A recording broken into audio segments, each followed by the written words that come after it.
Good evening.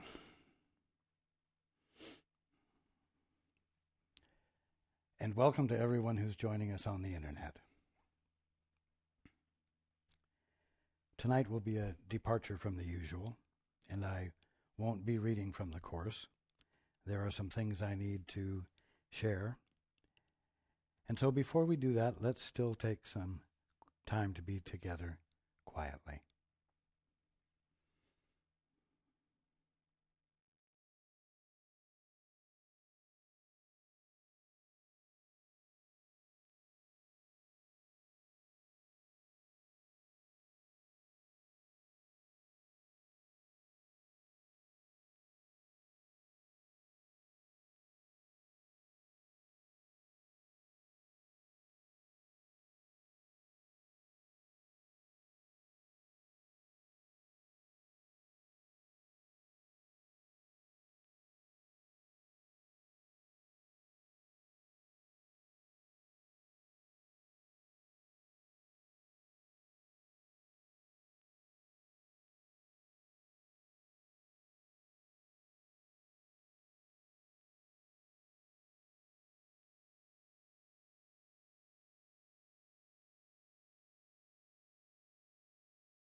Okay. Good evening again.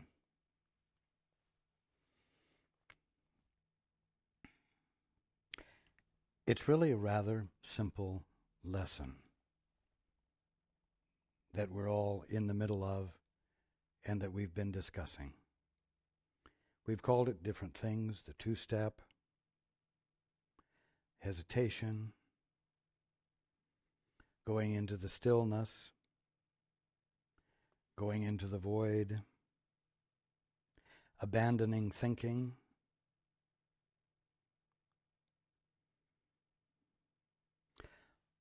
One of the things that Paul has become aware of more clearly than ever before in the last 3 weeks since we were together is that when he is thinking, he's not speaking with me. He's not consciously, let's say, connected with the Holy Spirit either. And he's not reaching out to the Father.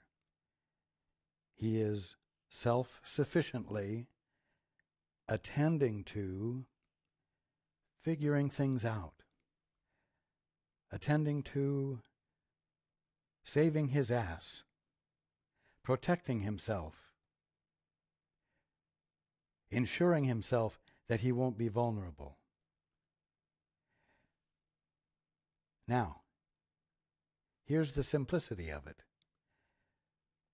When one is thinking and is unjoined, in other words, not engaged in active companionship with the Holy Spirit, or with me, or with the Father, one is no different from a toaster that's not plugged in to the socket. It sits there. It looks like a toaster. If you put the toast in and push it down, it looks like it must be toasting the bread, but nothing is happening, and nothing can actually happen. There have been things requiring Paul's attention, just as there are things that require your attention, and have, let's say, during the past 3 weeks. And in many instances, Paul immediately began to engage in figuring out how to cope with those issues, those things. And he could come up with different scenarios and different solutions and be concerned about whether they would really work and which one was the right one and so on. And he suddenly realized, my God, I'm thinking. I'm not joined. I'm not listening. Therefore, all that's going on in my mind is meaningless.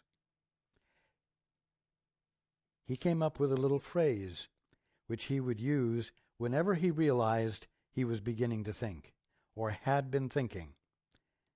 He would say, quote, "But I still don't have the answer," unquote. But I don't have the answer. A fear would come up, he'd be attracted to it, he would think about it, and maybe spend a half an hour seriously considering it. And then remember and say, but I don't have the answer. Now, not only did he realize he didn't have the answer, he realized that he couldn't possibly have the answer as a result of thinking, and that it was futile for him to do this thinking process that his whole life had taught him how to do rather well, intelligently, reasonably. And therefore, the only solution was to take whatever the question was, whatever the need was, to me, or to the Holy Spirit, and ask for the answer. You know what? You all love the mystery. You all love the not knowing.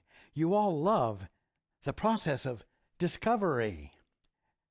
You all love the anticipation of the answer that will come to you.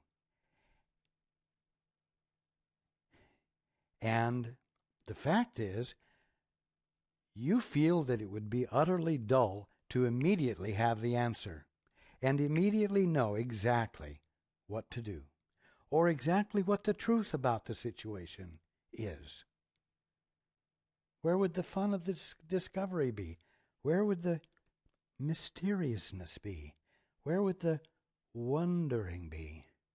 And of course, then you have the play on words, the wonder of the answer. The wonder, the awesomeness of it. Well, wondering and wonder are two different words with two different meanings. Wondering is not knowing. Wondering is being ignorant. And to enjoy wondering because of the mystery of it is to make ignorance valuable and worth embracing and engaging in. And all the time, you still don't have the answer. And you still don't have the answer because you haven't gone to the place where the answer is available, which is not in the midst of your thinking processes. It's in the silence. When you abandon all of your best reasoning and judgment, and you ask, what's the truth here?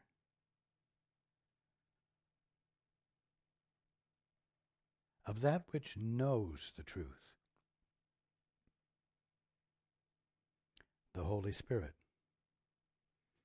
that which is nothing more than your right mind, the Father, or the Christ. That which knows the answer which has been from the beginning and which has involved no variableness whatsoever, and the knowledge of which brings you peace and not the mystery of not knowing.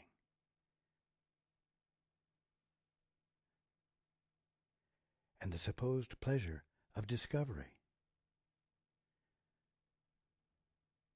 All of which goes on in the orphan mindset, which is the unplugged toaster. So you see, the simplicity of the lesson here is, if you're thinking, nothing is happening. If you're reasoning, if you're going through logical deductions, nothing is happening. You still don't have the answer. And I promise you something. If suddenly, apparently in the midst of all of your mystery and wondering, the answer comes to you, it will be because you were momentarily undefended against the answer. You were momentarily not invested in your coming up with the answer. You were momentarily innocent of trying to be something you cannot be. And the Holy Spirit entered. And you had the answer. And the answer was peace embodied. And the answer was wholeness experienced. And the answer was the capacity to be utterly appropriate in whatever the circumstance was that you were in at that moment. Now you want to be plugged in. You want to wake up. The simple fact is that as long as you are thinking and not joined, you are unconscious. You say, well, how could I be unconscious? I'm driving the car. I'm interacting with people. I'm conscious. Are you conscious of the truth, though? Are you conscious of reality in which sickness is non-existent, and which, because you're in the middle of it, constituted a healing for you, an instantaneous healing in which illness disappeared? If that hasn't happened, you are not yet conscious of the truth. You are unconscious. And nothing meaningful is happening except you enjoying this fantastic experience of the mystery of life. Ah, sweet mystery of life. A beautiful song.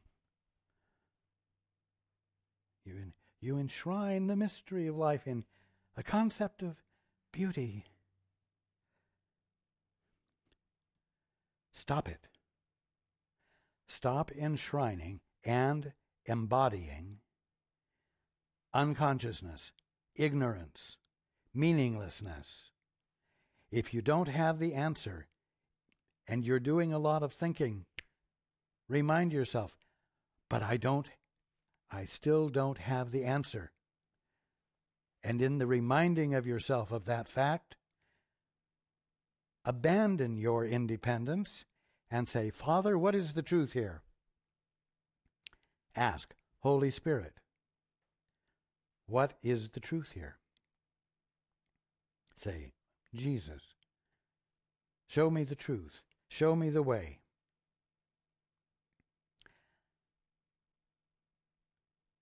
Share with me the experience of truth, not the idea of it.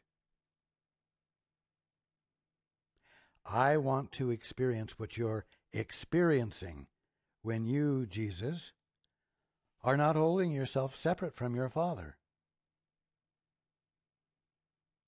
And thus you, in your full capacity of the Christ, are able to be co-creators with the Father. Help me have that experience so that I, in the fullness of the Christ that I am, can co-create with my Father and be in that place where the laws of God prevail.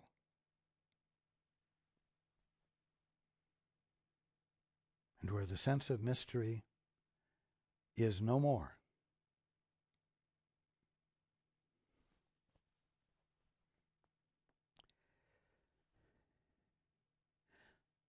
The boredom of not having answers to discover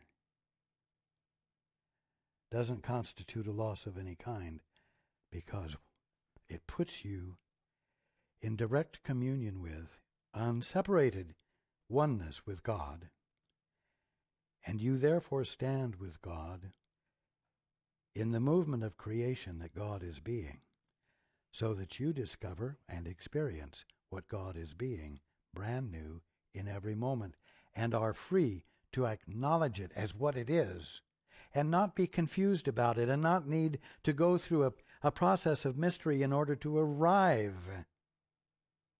at an experience of what it is. And so, it's far from boring.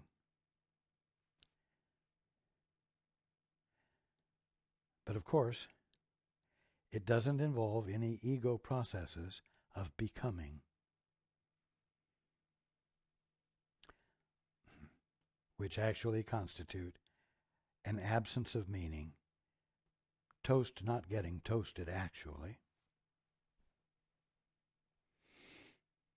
and you being unconscious when what you want is to be conscious. So,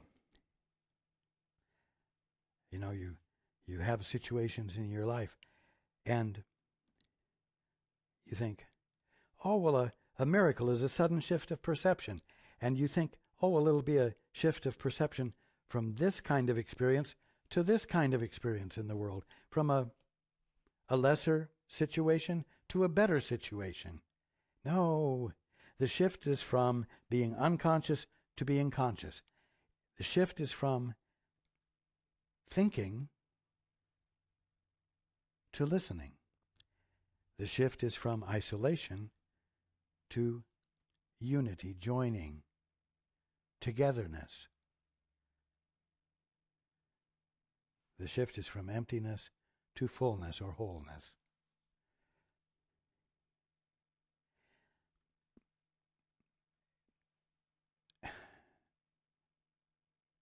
The simplicity escapes everyone because there is great faith in the power of thought. That you have great faith in your capacity to think.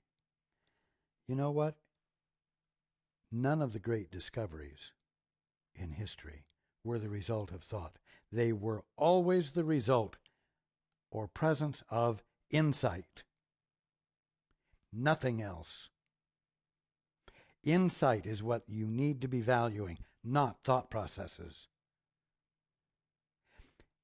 An innocent mind, unconditioned, needs to be valued more than an educated mind that has been taught how to be very specifically orderly in very specific ways. Bound, not free, not available for revelation, because I promise you, revelation goes beyond concepts. The movement of God goes beyond thoughts. It goes beyond orderlinesses, intellectual orderlinesses. It's utterly original. It doesn't fit in anywhere.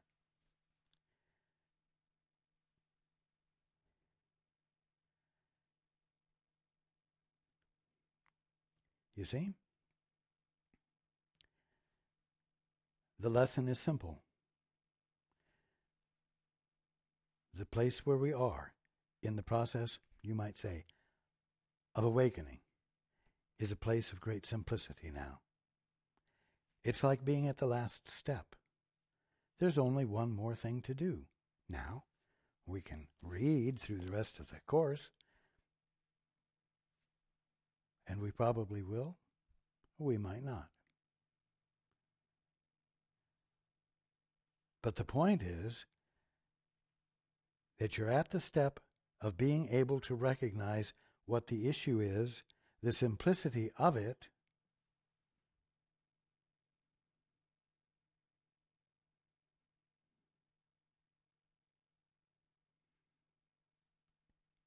and doing it.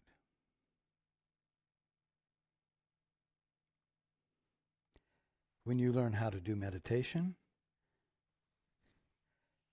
you have something to give your attention to. A mantra, the flame of a candle, a mandala, your breath. And when you find yourself beginning to what? Think, you remind yourself to come back to the breath, or the flame, or the mandala, or the mantra. Well, you're at a point in life where life itself is this choice, this same meditational choice, I might say, where you have to notice when you've started thinking so that you might say, no, I still don't have the answer and never will have it this way. I'm going to go back to what? Thinking more? Better? No. The silence and attentiveness called listening. And actually allowing for engagement in communion, communication, dialogue with the Holy Spirit, or me, or the Father. It's not just a matter of being still. It's not just a matter of not thinking. It's a matter of stopping the thinking which preoccupies you from being attentive to something outside yourself, beyond your thinking, and thereby positioning you so that you might experience the loss of independence and the experience of brotherhood and communion with that which can share the truth with you, so that you no longer indulge in the mystery of life.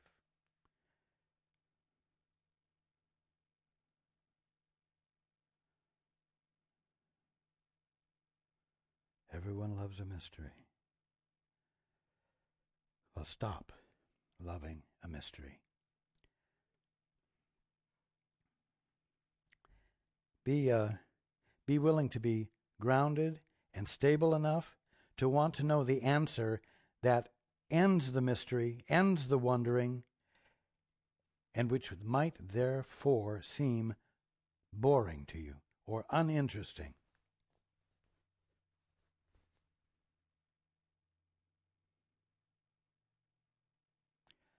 You've all got to get past the desire for stimulation, even the stimulation of fear, which is part and parcel of the mystery.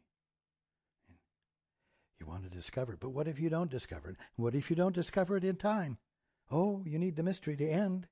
It's fantastic to have the mystery, but, how are you going to pay the bill on the 22nd? And it's the 18th today. Oh boy, the mystery's getting really interesting.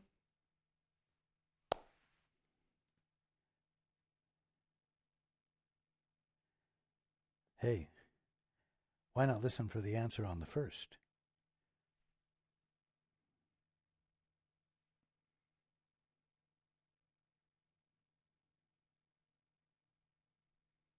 No mystery, but ease and peace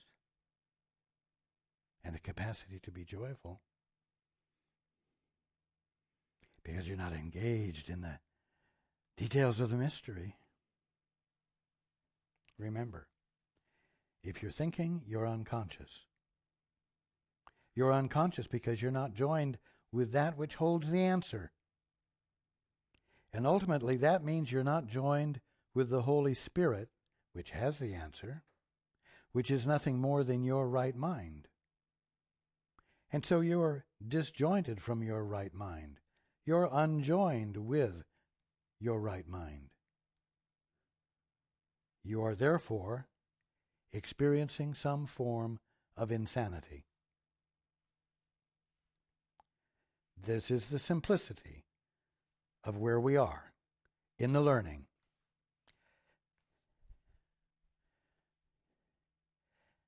This is the point where we are in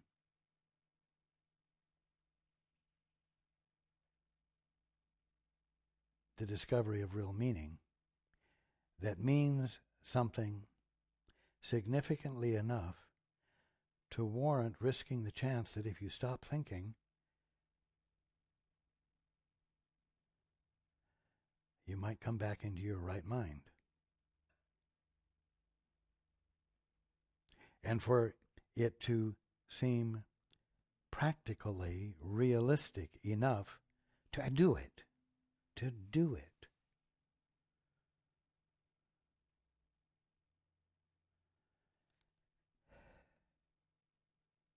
There is a point you will all come to where it will no longer be fun to be engaged in the mystery, where the mystery will feel exhausting, where the ignorance will be so depressing that you're going to finally say, "Uncle," and listen. Don't wait for that. There's no need. But you are going to have to dare to get up in the morning and go through your day, as you have for many, many days, year in and year out, let's say, and all of your friends have been doing every day, day in and day out for years, and be in the flow from a new vantage point, not doing it the old way, not doing it the way everyone else is, because today, now, you are choosing to listen. You are choosing to be joined and in dialogue with your guide, in dialogue with the Holy Spirit, whose whole intent is to cause you to remember yourself in your wholeness as the holy son or daughter of God that you are. The Holy Spirit is nothing more than your right mind. And your right mind has one intent, and that is to bring you consciously into it, so that you're not trying to operate from a fragmented tiny part that you are managing imaginatively to hold separate from the totality of your right mind. Your right mind is intent upon breaking down the boundary around this fragmented little part that you're trying to hold in place because of the mystery of life and how involving and exciting and interesting and beautiful it is. You see? You need to be able to get up every day, and as you're driving to work and you see everything, you say, but I still don't have the answer. You see, meaning, but I'm still not seeing this movement, traffic, people, etc., as the movement of creation. I'm not seeing it the way God is seeing it. Therefore, I don't have the answer. Therefore, I'm not conscious right now, even though I'm quite capable of maneuvering in and out of this traffic safely without injuring myself or anyone else, and I can manage to get to work and punch in on time, not be late, take care of business, and on and on. When you punch in, are you doing it by yourself?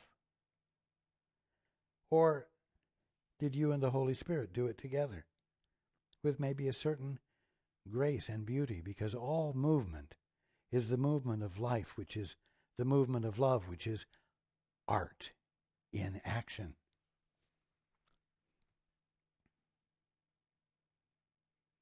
When you walk down the stairs, is it methodical and mechanical? Is it strict and careful? Or is there grace to it, like a ballet? Because it is a movement of life. It is a movement of being. It is a movement of art. If you are connected, if you are joined, and if you're not having that experience, you're unconscious of the truth. You're unconscious of the kingdom of heaven, right there in the stairwell, right there on the freeway.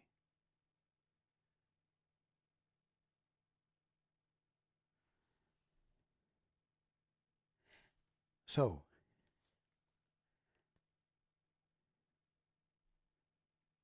let there be this constant impulse to listen in the middle of a business conference, in the middle of a telephone conversation, whether it's a business conversation or a personal conversation with a friend. Don't just assume that you know who you are and you know who your friend is, and therefore you don't have to be conscious, because the two of you can just rattle off together and do the most marvelous processes of friendship without ever being conscious of the Holy Son or Daughter of God that you're talking to and that you are, where there's no consciousness of glory in it. If there isn't, you're unconscious of what is there to be experienced.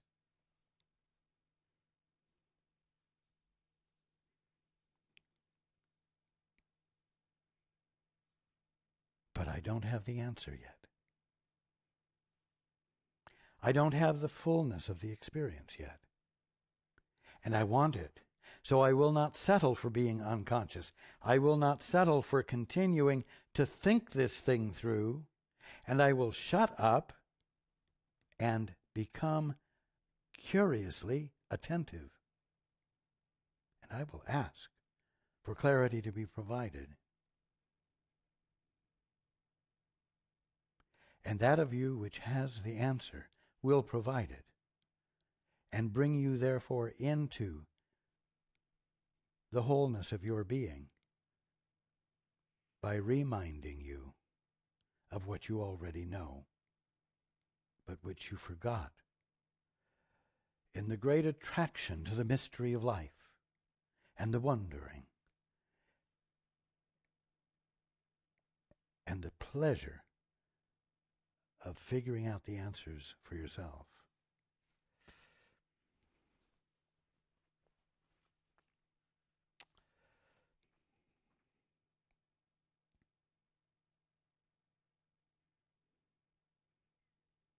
So this week, watch it.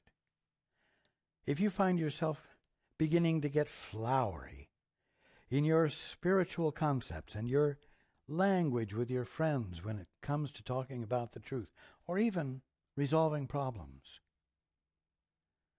and you're relying upon past memories and ways of presenting ideas which you have come to the conclusion are excellent ways of stimulating spiritual discovery.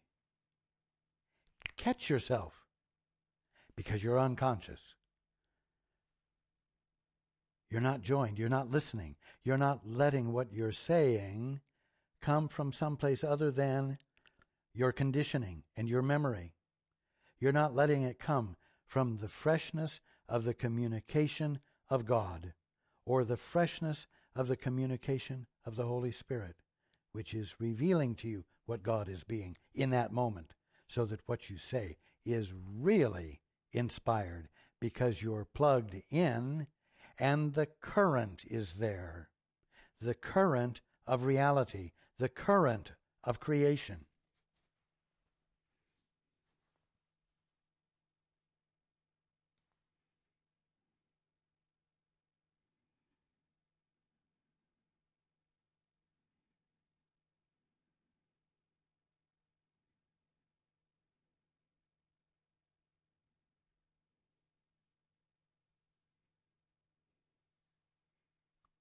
Now,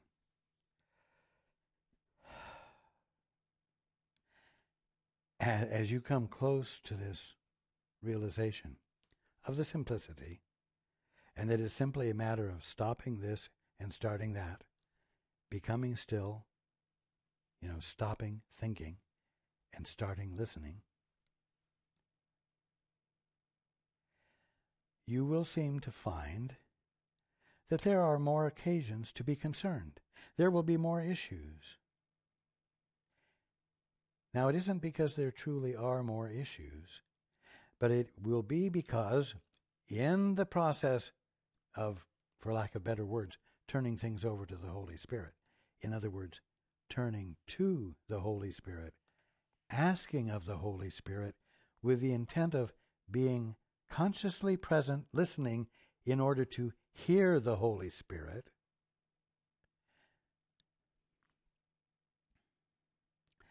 you put yourself in the position of having many more answers than you ever dreamed of. You will take more needs, more issues to the Holy Spirit for answers. And pretty soon you'll run out of, really quick, you will run out of little things to want to know the truth about. And you will want to know the big things. The things that you are positive there are not answers to. Or answers that will be impossible for you.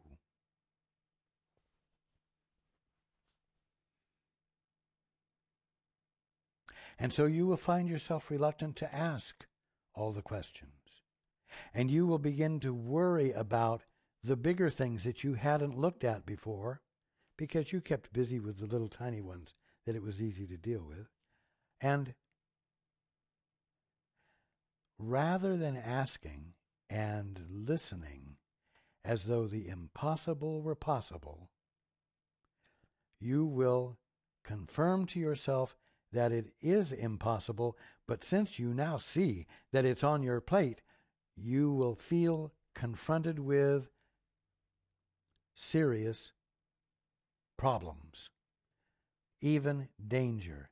And it will seem totally justifiable to you to worry, to become thoroughly engrossed in fear, because you know here is something, but it's going to be impossible to deal with. And when that happens, you're in the ugly part of mystery, and you are completely distracted from listening. And you have emotional justification for staying as far away from listening as possible, because you are called upon to what? Solve the problem yourself. And yet, we've just been talking about the fact that the solution comes in the awareness that you can't solve anything. And it's not your responsibility to solve anything.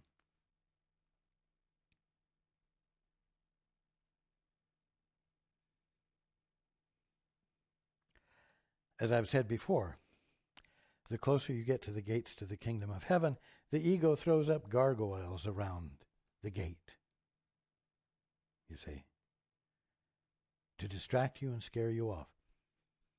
The gargoyles aren't real.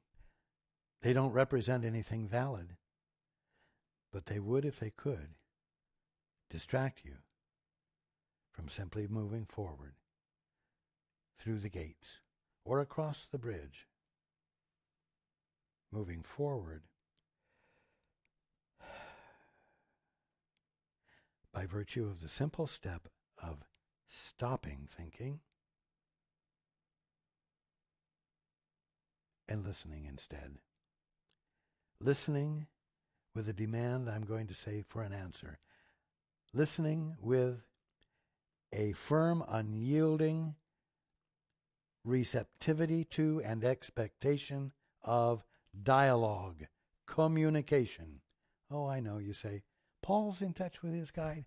I'm not in touch with my guide. I listen, and I don't hear anything. Well, I'll tell you something.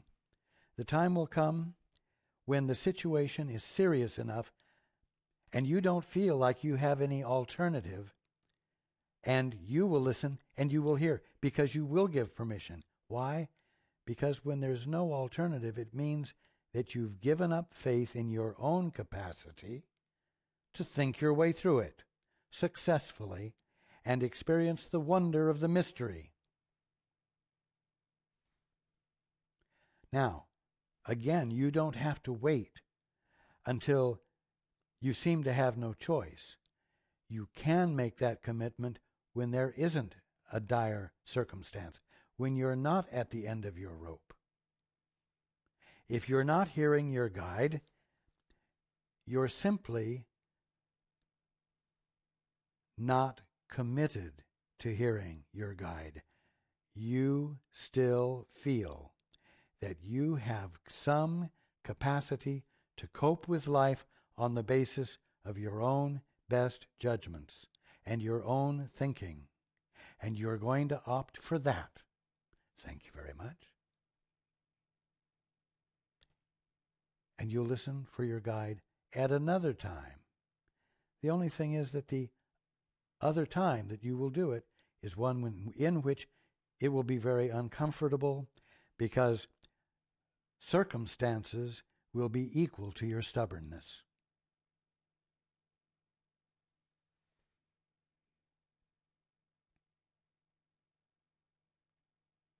You see, one way or another, correction is going to occur. One way or another, the holy son or daughter of God that you are is going to come forth, is going to pop into view.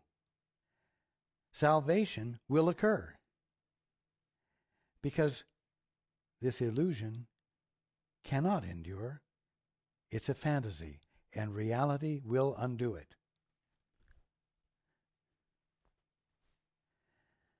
But it's no fun to be coerced, because it always involves a struggle with your stubbornness, a struggle between your stubbornness and the movement of God that would have you discover that you do not have a will of your own, truly, that can stand up against God successfully. That is bound to be discovered by you, and my task is to encourage you to let that discovery happen voluntarily now, with curiosity. Bring to the listening and the desire to be joined in everything you do. Let that be as interesting to you as the mystery of life. And the attempt to solve it on your own.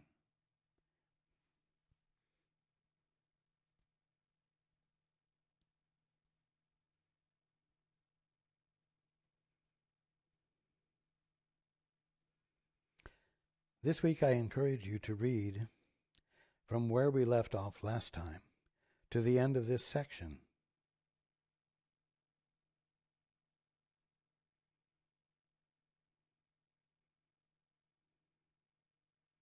The things I've shared tonight have been very consistent with what's there.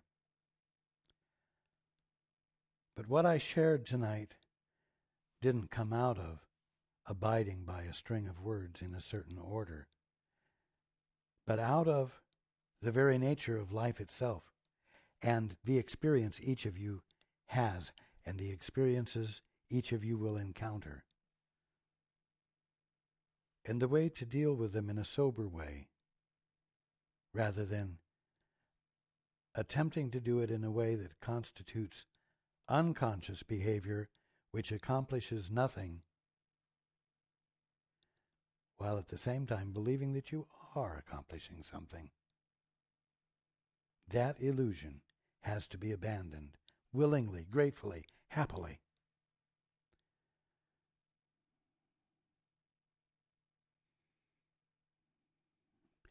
You know, not a one of you has to read another sentence out of the course.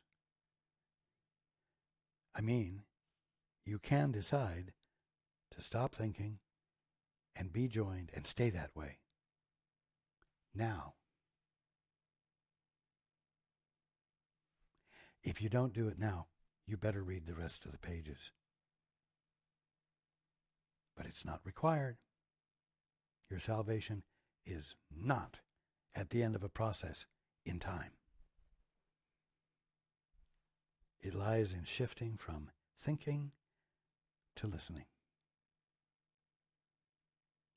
And that will always happen in the instant you're in when it happens. It's always going to be now when it happens. Simplicity itself.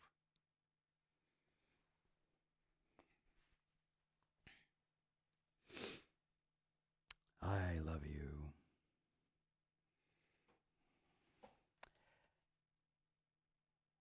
And I look forward to being with you next time.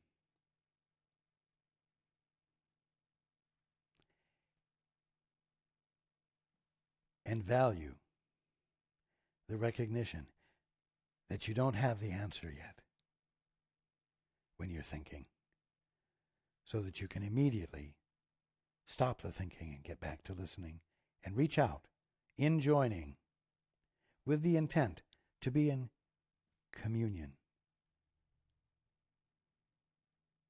comradeship,